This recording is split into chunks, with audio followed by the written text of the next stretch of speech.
Gospod Sašo, pa če verjetno po vaši teoriji se nekdo boji procentov Lipe, ki jih lahko doseže na volitvah in tako nekako jaz predvidevam, da vi storite za to teorijo, da nekdo hoče diskreditirati poslansko skupino stranko Lipa s takimi dokumenti, s temi dokumenti, s to afero, recimo.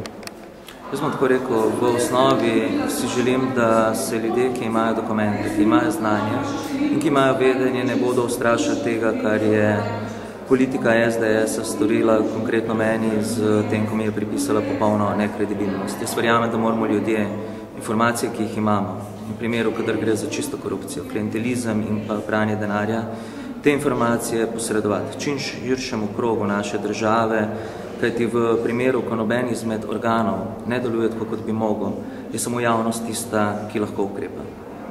Ampak ta omenjeni gospod, recimo, ki je posredoval včeraj te dopise oziroma neke maile na medijske hiše, recimo bil še nekaj mesecev nazaj zagovornik vlade Janeza Janše, sodeč po njegovem blogu, no?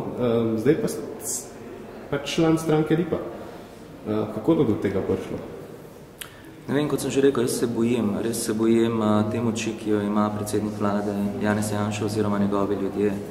Bojim se, da je njegov poseg v posameznikovo razmišljanje podrejen ali grožnjem ali pa darilom.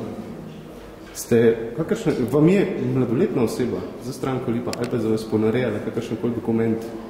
Poglejte, vsi vemo, da ne. Jaz ne vem niti za katero mladoletno osebo gre. Dejstvo pa je, da je v ponedeljek sam predsednik vlade priznal, da dokument pozna še iz leta 1994, kar pomeni, da bi ta mladoletna oseba morala biti takrat stara leto ali dve. Najlepše, hvala. Hvala vam. Še to vprašanje. Je dotični gospod še kandidat stranke, je še kandidat na vaši listi? Kot veste, je Republiška volilna komisija v skladu z volilnimi občinskimi komisijami potrdila liste kandidatov. Torej kandidira na vaši listi? Ja. Hvala. Hvala.